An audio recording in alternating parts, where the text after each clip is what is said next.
안녕하세요. 부동산 해결사 솔로몬입니다. 최근에 무주택자분들이 가장 기다리고 있는 지역이 있습니다. 바로 노량진 뉴타운인데요. 지난 한 20여 년 동안 추진을 이어온 노량진 뉴타운 개별 구역들이 드디어 일반 분양을 앞두고 있습니다. 호선으로는 1호선, 7호선, 9호선을 이용할 수가 있고요. 무려 1만여 가구가 대부분 다 막바지 분양 단계에 다다른 만큼 입주한 후에는 무리 없이 30억 클럽에 진입할 수 있겠다. 이렇게 예상을 할 수가 있겠습니다. 그렇다 보니까 현재 이 노량진 뉴타운의 입주권 프리미엄만 무려 20억에 달하고 있고요. 신규 투자하시려는 분들은 순수 현금으로만 20억에 달하는 금액을 녹여야 되는 그런 상황이 되어가고 있습니다. 그래서 오늘은 최상급지로 도약하고 있는 이 노량진 뉴타운의 마지막 퍼즐이 될 수 있는 노량진 신규 구역 세 군데를 분석을 해볼 거고요.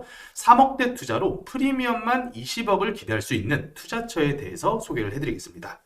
일단 노량진 뉴타운 전체 중에서 지금 1구역부터 8구역까지가 거의 대부분 막바지 단계에 다다르고 있고요. 그 중에서 그나마 가장 느린 것이 노량진 1구역인데 노량진 1구역조차도 이제 본격적으로 사업 인가 구간을 넘어가고 있죠. 그러니까 1구역부터 8구역까지 모두 다 입주를 마무리하게 되면 이 지역 같은 경우는 신축 아파트만 1만여 가구에 달하는 부촌이 될 예정입니다. 그러다 보니까 동작구 일대에서 가장 최상급지가 될 수 있는 그런 지역이고 그 밑으로 있는 상도동 일대도 지금 현재 신통계획이라던가 모아타운 같은 민간 사업들 굉장히 박차를 가하고 있죠. 그렇다 보니까 상도동조차도 현재 예정구역들 투자 금액이 현금으로 한 5억 가까이는 들어가야 되는 그런 상태가 되어가고 있어요. 그런 상황에서 지금 예정구역 세 군데 노량진 14구역과 모아타운 노량진 그리고 노량진 15구역으로 같이 붙일 수 있는 세 개 구역이 아직까지는 이제 초기 단계에서 가장 저렴한 투자 금액으로 상급지를 선점할 수 있는 그런 지역이다라고 보시면 되겠어요. 그래서 각 구역별로 현재 진행 현황을 가볍게 체크를 해보면 1구역 같은 경우는 현재 관리처분인가 신청을 했고요. 나머지 2구역부터 8구역까지는 대부분 다 철거, 2주 철거 혹은 착공 단계입니다. 그러니까 이제 시공사 정해졌고요. 시공사의 브랜드까지 정해진 상태에서 일반 분양가가 과연 얼마 정도 책정이 될까? 이게 지금 현재 가장 무주택자 분들이 바라보는 포인트라고 보시면 되겠어요. 그런데 예상컨대 아마 방배동 정도 일반 분양가는 나오지 않을까라는 생각이 좀 듭니다. 그렇다 보니까 분양가로 평당 한 7천대 정도, 일반 분양가 수준이 30평대 기준에서 약 한 25억 내외 정도가 되지 않을까. 왜냐면 이 지역 같은 경우는 아직까지는 분상제 지역에 해당하지 않고 있기 때문이죠. 그래서 이 지역의 이제 일반 분양분 수준이 그래도 상당히 많이 나오는 편이다 보니까 많은 무주택자분들이 관심 가질 수밖에 없는 게 전체 세대 중에서 조합원 분양분을 제외한 일반 분양분의 합계가 무려 3,000세대에 이를 예정입니다. 이게 이제 올해에서 내년 넘어갈 때 전부 다 일반 분양이 될 예정이다 보니까 청약 가지고 계시는 무주택자분들은 그래도 현금이 많이 필요하긴 하겠지만 관심 가져보시면 상당히 괜찮겠다라는 생각이 드는데 만약에 현금이 15억, 20억이 안 되시는데 이런 상급지에다가 투자하시려는 분들께서는 반드시 예정지 관심 가지셔야 돼요. 이제 자금이 없으셔가지고 자금을 녹이지 못하시는 분들은 시간이라도 녹여가지고 상급지에 진입하는 게 다른 방향이라고 저는 보거든요. 그래서 오늘 세 군데의 예정지 한번 관심 가지시면 좋을 것 같고 일대의 시세 자체가 한 번 더 껑충 점프를 했습니다. 제가 한 1년여쯤 전에 이 시세를 파악을 했을 때 상도파크자이 같은 경우에 한 16억, 17억대 정도였고요. 그리고 아크로리바임 같은 경우는 그제서야 한 20억대를 넘어가고 있는 그런 수준이었어요. 근데 아크로리바임 지금 일반적으로 거래되는 금액대들이 한강뷰 잘 나오면 30억 중반대까지 가고요. 한강뷰가 안 나오더라도 최소 30억대 이상은 현재 거래가 되고 있습니다. 호가는 물론 그보다 더 높고요.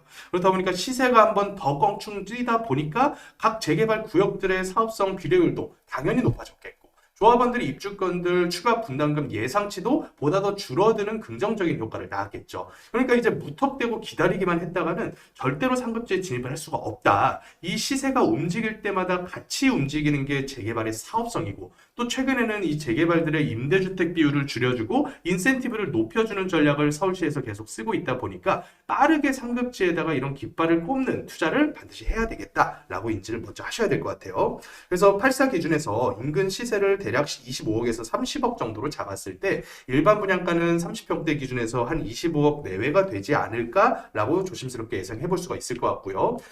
이 지역 같은 경우에는 이제 거래 제한을 피한 구역들이 대부분이죠. 2018년 1월 24일이라고 하는 기준일 이전에 사업 시행 인가를 접수한 사업상은 이제 조정지역 내 관리 처분 인가 이후에 재개발 입주권, 지금 거래 불가능한 거 다들 아시잖아요. 5년 이상 거주, 10년 이상 보유라는 굉장히 까다로운 조건을 충족해야지만 거래가 가능한데 이 기준일 이전에 사업 인가를 접수한 사업장들, 노량진 2, 4, 6, 7, 8구역 전부 다 입주권 거래가 가능한 상황이고 노량진 1구역 아직 관철하기 직전이니까 거래 가능합니다. 3구역 같은 경우는 예정 구역이라 여기도 가능하고요. 그래서 이렇게 거래가 가능하다는 장점 때문에 입주권들 가격도 정말 무섭게 껑충 뛰는 걸 볼 수가 있습니다. 최근 거래된 거래건들만 보더라도요. 단독 같은 경우 30억대 이상씩 다 거래가 되고 있고요. 다세대 같은 경우에도 예상되는 이제 공주가가 4억 2,300이면 아무리 많이 종전자산 평가가 나오더라도 7, 8억대를 넘기긴 힘들 거란 말이죠. 그런데도 불구하고 무려 20억에 거래가 되고 있습니다. 그러니까 다세대 같은 경우는 대지 한 평당 가격으로는 이제 2억 후반대를 넘어서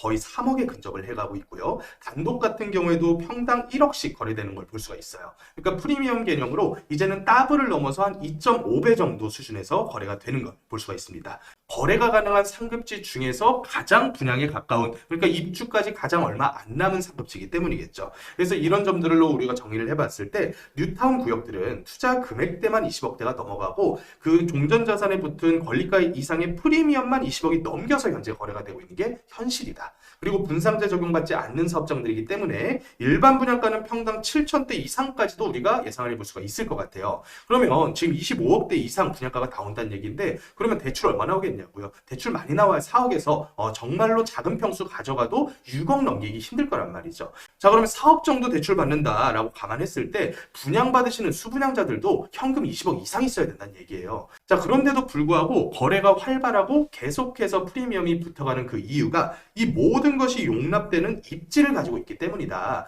무려 1만 세대급의 1호선, 7호선, 9호선을 이용할 수 있는 순수 민간 재개발 사업장 이제 서울에는 거의 안 남아있기 때문이죠. 그래서 한남, 성수 그 바로 다음 급을 잇는 게 바로 노량진 뉴타운이기 때문에 입주 시에는 무리 없이 30억 클럽으로 들어갈 수 있지 않을까라는 생각이 좀 듭니다. 자, 그런데 여태까지 이런 투자를 긴 시간을 녹여서 하지 못하셨던 분들, 그리고 모아두신 자금이 20억에 한참 못 미치시는 분들께서는 그 부족한 자금만큼의 시간을 녹일 수 있는 상급지 예정지를 선점을 하셔야 된다. 그래서 오늘 세 군데 소개를 시켜드릴 텐데 첫 번째로 지금 현재 신속통합기획 연번동의서를 걷고 있는 가칭 노량진 14구역이 있습니다. 이 구역 같은 경우는 제가 불과 2, 3년 전에 굉장히 많이 추천을 해드렸던 구역이죠. 그때까지만 하더라도 행위제한 고시 자체가 없었던 시기였어요. 그렇지만 이 지역들 고시촌들이 쇠락해가고 고시촌의 난개발 우려 때문에 동작구에서 아예 선제적으로 행위제한 고시부터 때려버렸습니다. 그래서 행위제한 고시 도면이 이렇게 나와 있었는데 이 중에서 두 군데는 현재 지역주택조합으로 철거가 거의 완료된 사업장이었고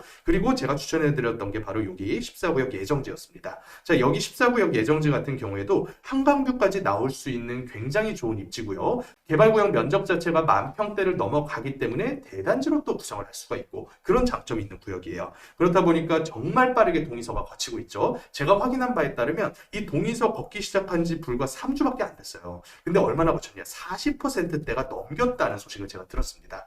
그러니까 입지가 받쳐주고 주변 지역의 개발 여건이 받쳐주다 보니까 정말 빠르게 동의서가 거치면서 아마 대상지 선정까지 그렇게 오래 걸리지 않을 것 같다. 그러니까 어떻게 됐냐? 이미 소문 났겠죠. 소문이 나다 보니까 매물이 있겠냐고요. 제가 지금 네이버 부동산으로 매물을 확인해 봤더니 입주권 안 나오는 근생 빌라 하나 빼고는 매물 자체가 전무합니다. 그러니까 이제 늦었다라는 거예요. 미리 2년 전, 3년 전에 이런 물건들 투자 금액대로 2억대, 3억대에 선점해 놓으신 분들께서는 이미 입주권을 확보한 상태에서 시간을 녹일 수가 있게 됐다는 거죠. 그리고 또 한 군데 노량진 모아타운이 있죠. 노량진 모아타운도 모아타운 중에서도 많은 분들이 관심 가졌었던 그런 구역인데 올 1월 달에 모아타운 관리계획 승인이 났습니다. 이 관리계획 승인이 상당히 오랜 시간이 걸리는 그런 작업인데 이런 단계로 걸쳐지거든요. 일단은 관리계획을 수립하는 데만도 시간이 굉장히 많이 소요가 됩니다. 도시계획업체라던가 정비업체가 달라붙어가지고 거의 1년에서 2년에 걸치는 페이퍼워크를 해야 돼요. 이 이 페이퍼웍이 무려 한 500페이지가 넘는 정말 방대한 양의 페이퍼웍을 해야 되기 때문에 시간이 좀 많이 소요가 되고요. 그 관리 계획을 가지고 이제 여러 가지 심사를 받게 되겠죠. 도계의 심의도 여러 차례 거쳐야 되고요. 전반적인 심의를 모두 다 거친 이후에 관리 계획이 승인 및 고시가 되게 됩니다. 2단계까지 지금 왔다라는 거거든요. 그러면 그 이후 단계는 어떻게 되느냐? 이제 부족했었던 동의서 부분 약간씩 더 충족을 해가지고요. 추진위가 생략된 상태에서 조합 설립인가를 받게 되죠. 그러면 조합인가가 나게 된 이후부터는 시공사 선정하겠죠. 정비업체 선정하겠죠. 그리고 나서 이제 단지 계획 짜고 여러 가지 계획 짜가지고 설계 이후에 사업 계획 승인, 사업 시행 인가까지 받게 되는 그런 이제 중기 이후 과정을 이제 거치게 될 거다. 그러니까 이 지역 같은 경우도 총 재개발이 한 15년가량 걸리는 사업이면 감안했을 때 전반기 한 5년 정도는 이제 마무리되어가는 단계가 됐다. 그러면 매물이 살아있겠냐고요. 여기 역시도 지금 아무리 싼 매물 나와봤자 7억대에서 9억대 사이입니다. 그러니까 이제 신규 투자자 입장에서는 전세를 끼고 사더라도 5억대에서 7억대가량의 투자 금액을 들여야 되는 그런 상태가 됐다라는 거죠.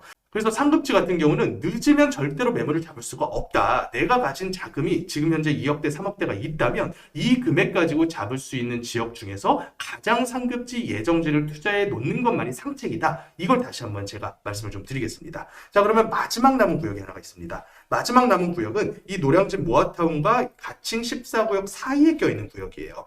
이 지역 역시도 과거에 고시촌으로 굉장히 많이 활용이 됐었던 구역인데 지금은 아예 노량진 학원가 자체가 쇠락을 해버렸기 때문에 고시촌들의 공실이 정말 많거든요. 그렇다 보니까 당연히 재개발에 대한 개발 압력이 생길 수밖에 없고요. 또 여러 가지 수치로 한번 제가 분석을 해봤어요. 이 지역 역시 모아타운 혹은 신속통합기획 같은 조합사업으로 가야 되기 때문에 첫 번째로는 노후도를 확인을 해야 되거든요. 그러면 신통과할 노후도는 몇 프로냐? 30년 기준에서 60%를 넘겨야 되겠죠. 14구역이 60%를 넘겼고요. 15구역, 가칭 15구역도 거의 비슷한 수준에서 30년 기준 노후도가 60%를 넘긴 상황입니다. 그러면 굳이 모아타운 갈 필요 없겠죠? 바로 앞에 있는 노량진동 모아타운은 60%에 못 미쳤기 때문에 신속 같은 정비 사업으로 진행하기 어려워서 모아타운으로 진행을 했겠지만 가칭 14구역, 가칭 15구역 모두 60%를 넘겼으면 신통로로 신속통합 같은 민간 재개발 사업 충분히 동의서 얻어서 진행을 할 수가 있거든요. 그래서 노도 오케이 통과를 했고요. 또 조합원 수 통계 구역 면적은 조금 작더라도 조합원 숫자가 200명 초반대밖에 안 됩니다.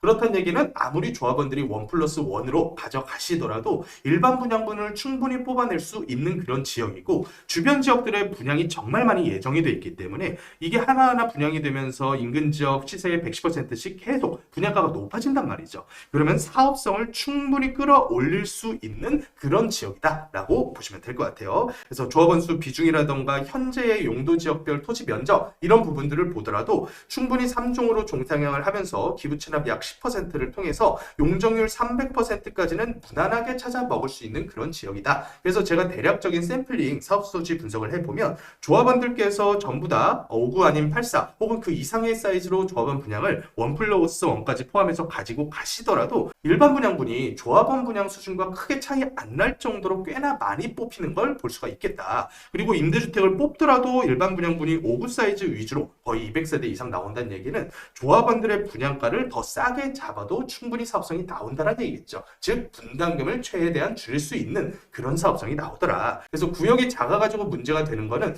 예를 들어서 조합원 숫자가 전체 분양분 숫자보다 많거나 혹은 일반 분양분이 거의 안 나올 정도로 조합원들이 많았을 때는 문제가 될 수가 있겠지만 이처럼 구역 면적은 좀 작더라도 조합원 숫자 자체가 적은 구역들은 사업성에는 큰 부담은 되지 않는다라고 예상을 해볼 수가 있을 것 같아요. 그래서 정리를 좀 해보면 현재 노량진 뉴타운의 시세가 미친 듯이 날아가고 있고 한남 성수를 이어서 드디어 땅값 한 평당 3억 클럽에 가입하고 있는 게 바로 노량진 뉴타운이다. 그러니까 프리미엄만 하더라도 무려 20억대를 넘어서 거래가 되고 있기 때문에 충분한 자금으로 20억 넘게 투자할 그런 여유가 안 된다면 시간을 녹여야겠죠.